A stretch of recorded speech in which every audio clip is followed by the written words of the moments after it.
Speaking of movement in the driver market, that actually feeds perfectly into our next segment, which is discussing this volatile F1 driver market that just kind of got a couple wild cards thrown in. Sergio Perez re-signing until 2026 with Red Bull. Ocon is obviously out at Alpine now on maybe amicable terms, maybe not. It's looking like they maybe took advantage of this situation where they needed to punish him for the race in Monaco and use that to announce what was maybe already going to happen with Ocon leaving at the end of the year. But either way, that is where we're at right now. Before we do our predictions, what's your initial reactions to Perez getting re-signed, to Ocon getting dropped essentially at Alpine? Yeah, so I mean, I'm not a big fan of Perez staying at Red Bull. I don't think he has shown that he can be a great driver at one of the top teams. I mean, he got P2 last year in the championship, but he had some turbulent times. And this year, I mean, he's doing abysmal compared to Max Verstappen. So I don't think it was the right move. We'll have to wait and see whether it actually was.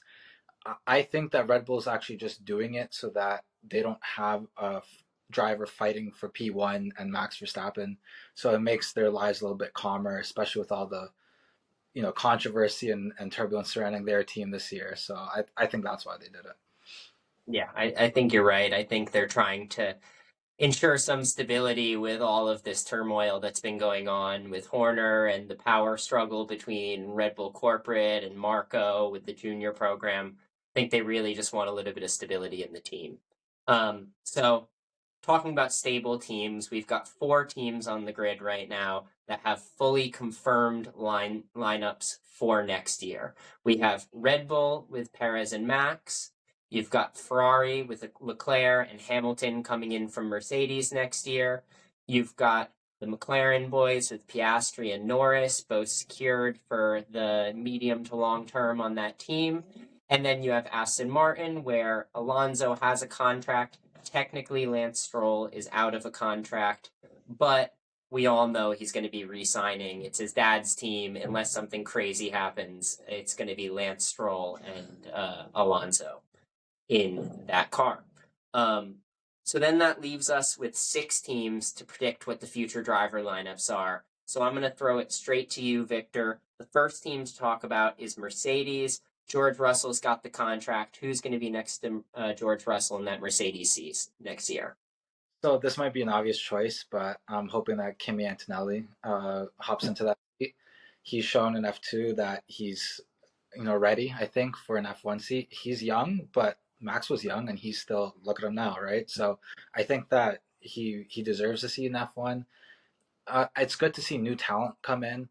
We've seen Liam Lawson recently come in. We've seen, Ollie Behrman. I think it's time for some new drivers to come in, especially with the whole driver lineup same this year. As so, I'm hoping he goes into that seat. What about you? Yeah, I couldn't agree more. I think that Kimi Antonelli is going to be the driver there in that Mercedes seat, especially because Mercedes probably isn't going to be fighting for a championship until this new regulation is officially in action. This gives them an opportunity to train him up, put him next to George Russell, get them to learn how to work together, get him to learn from George Russell, and have a couple seasons experience under his belt before he takes on that challenge in what I'm sure Mercedes is hoping is going to be once again a car that's able to fight for championships. Yeah, definitely. The next team to talk about is Williams. What is your Williams pick? So Albon, I'm pretty sure is going to be staying, and then for the second seat, I think Bottas might maybe Ocon because he has ties with Toto, but I think Bottas might come back just because he was in Mercedes before, he was in the Williams before, and he's an experienced driver that's won a lot of races. And Williams needs that stability right now, especially with Sargent not being the greatest of drivers and bashing up his car and eating up in their cost cap budget. So I think Sargent will be out and Bottas will come in. It makes the most sense in my opinion. What do you think? Yeah. So for me, this is one of the first parts where we differ. I think that Williams is going to be Carlos Sainz's target for this next year. I think that Sainz is going to be choosing between the Sauber Audi project or Williams, most clearly. And I think ultimately you have to trust that Audi is going to be able to come in and immediately know how to build a good engine and immediately know how to build a car that's competitive for championships, and you also have to be willing to drive around in the back of the grid in what's going to be a very poor driving Sauber until the regulation change comes in. Whereas Williams is a team that has been on the rise, has a new team principal in James Vowles that's highly respected. And it's a team that has shown where you can keep your career alive at Williams. Albon has shown that right now. You don't want to fade into obscurity in F1, and I think that Carlos Sainz is going to be able to find that he can keep that image he has as a successful, talented driver if he stays at Williams. Maybe Williams advances and becomes a top team, and then he's already there. More likely, he continues his reputation, helps them get a little bit better, a little bit closer to the mid pack, and then when a spot opens up at one of the top teams, which inevitably will happen at some point, he'll be able to pounce at that opportunity with a clean report card, so to speak. Yeah, I see that. The next team to talk about is going to be Visa Cash App Red Bull Racing, or formerly Scuderia AlphaTauri as we knew it. What do you think the driver lineup's going to be there at RB? V carb. V-Carb. So at V carb, I think the lineup will stay the same. Just because Yuki has been doing really well, he's definitely outshined Daniel Ricciardo this year. He's gotten some points, a lot more points than Daniel Ricciardo. He's gone to Q3 in qualifying and kept his position. So I think he'll stay there just because of his performance, strictly on merit. So th- he deserves that seat, I think. Daniel Ricciardo will probably stay because he's really good friends with Christian Horner, and Christian Horner's got his back. There's a whole power struggle happening within Red Bull, and now it looks like Christian Horner has a lot more power than Marco Helmet. And Marco Helmet was really the voice to bring in new talent and kick out talent that he didn't seem fitting for the seat. So with him not really having as much of a voice, I think Christian Horner will just try to keep him in the mix somehow. And he already has a seat in V Carb, so I Yeah. think he'll stay there. Okay. Yeah, I I don't really know exactly what to say about this situation because it's very clear to me that Yuki should be one of those drivers in that seat. He's definitely earned it. He's outperformed Daniel Ricciardo. I like Daniel Ricciardo as a person. I would love to see him is successful as a driver again, but the fact of the matter is he is getting beat right now by Yuki. So, of the two of them, I think that Yuki should keep that seat.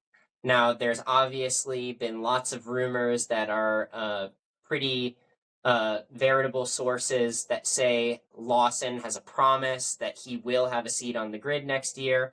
So one of the two needs to be gone. There are also rumors that say that Ricardo is protected by Christian Horner, and so that might put Ricardo and Lawson together at that. And even though Sonoda's been the better performing driver, but if I have to make the prediction, I think that ultimately they're going to look at pace, keep Sonoda, keep him around. He's been there for a while. He provides consistency to that team. He's well liked at this point and well established. And then I think they'll bring Lawson in, and unfortunately, it'll be the end of Daniel Ricciardo's F1 racing career. I hope so. I'm a big Liam Lawson fan. He showed his wits last year, and got some points, and he did really well. Um, I I don't think it'll happen though, just because you said Christian Horner is backing Daniel Ricciardo right now, and Marco would be the one voicing support for Liam Lawson, but I don't think it'll happen. Unfortunately, one can hope though. Yeah, one can hope. Absolutely. Okay.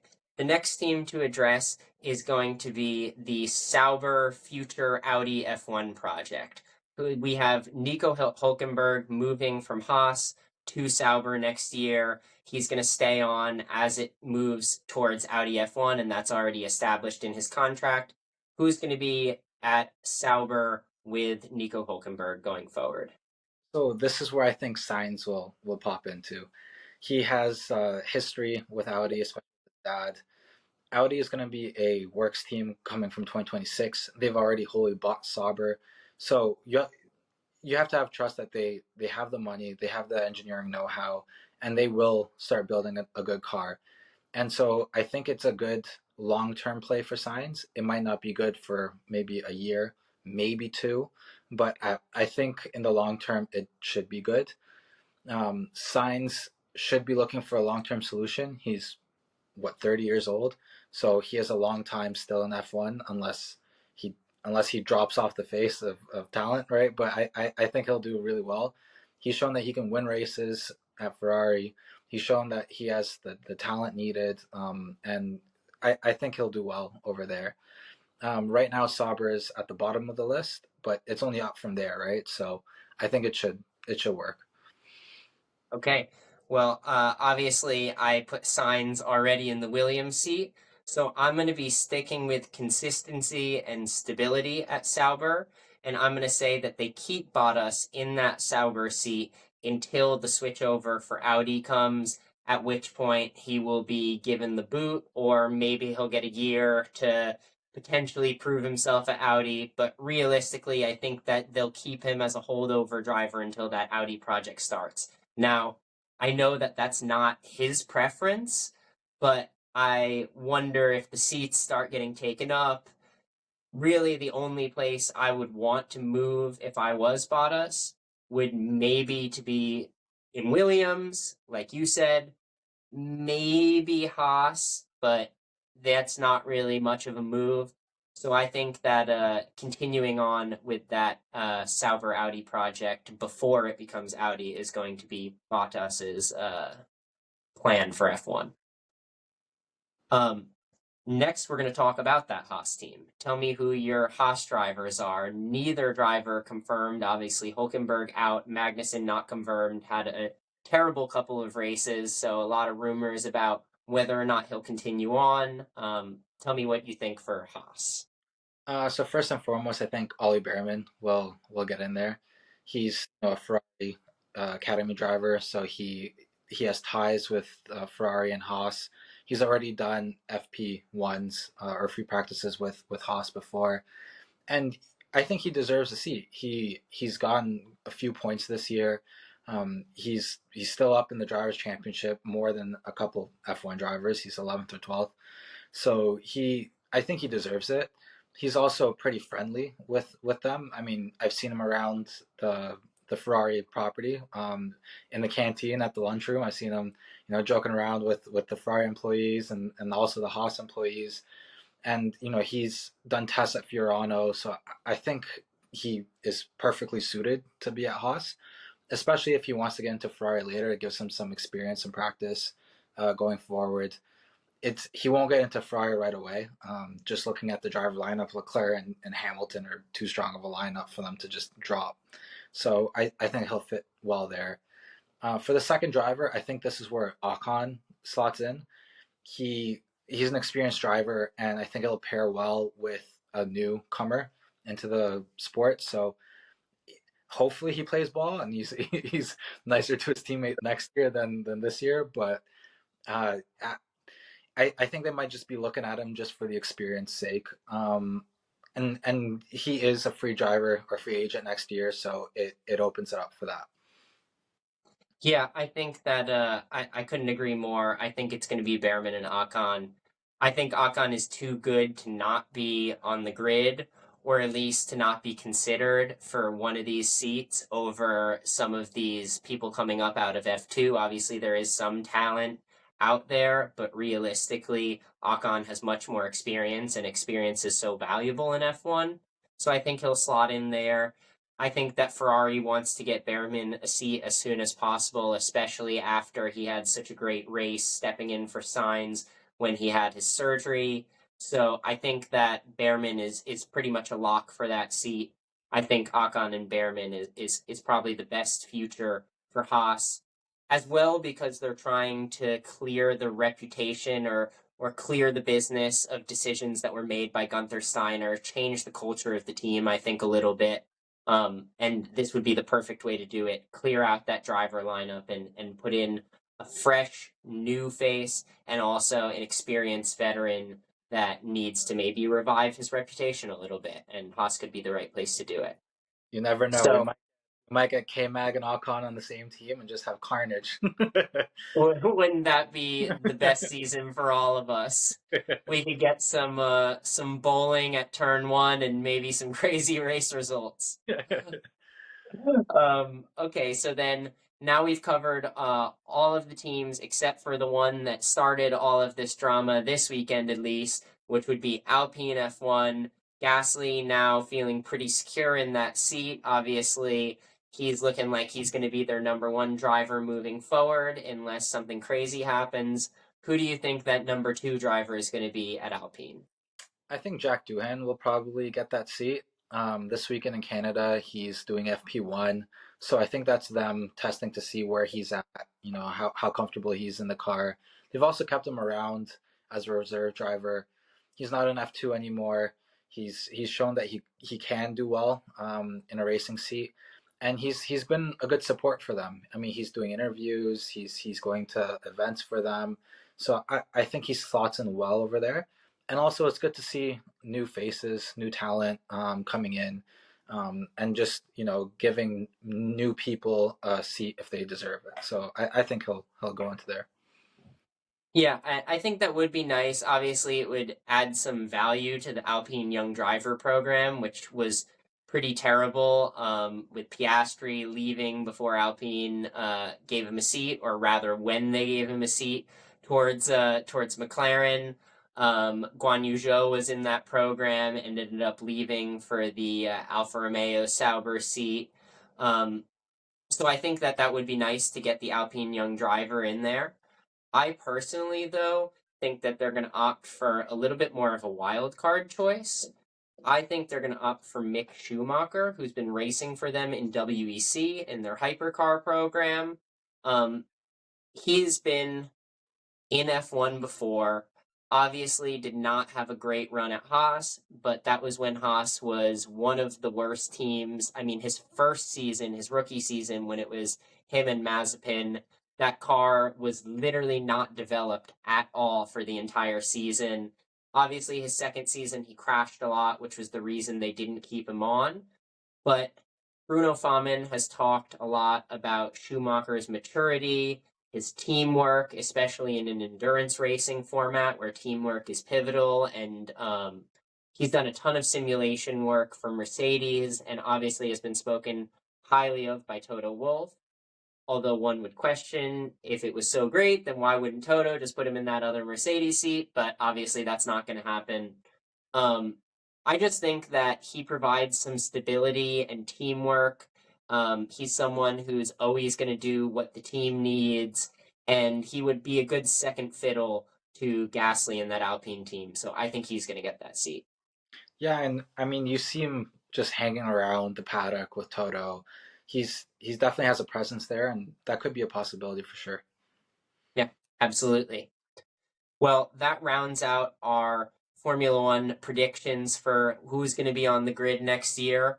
Obviously, all of this can change. The F1 driver market is extremely volatile, as always. So we never know until this summer, really, what the idea is going to be, or rather, till the off season, this winter, what the grid is going to be. But I look forward to look back at these reactions when we do see how much we were right and how much we were wrong and what wild cards come out. Yeah, definitely.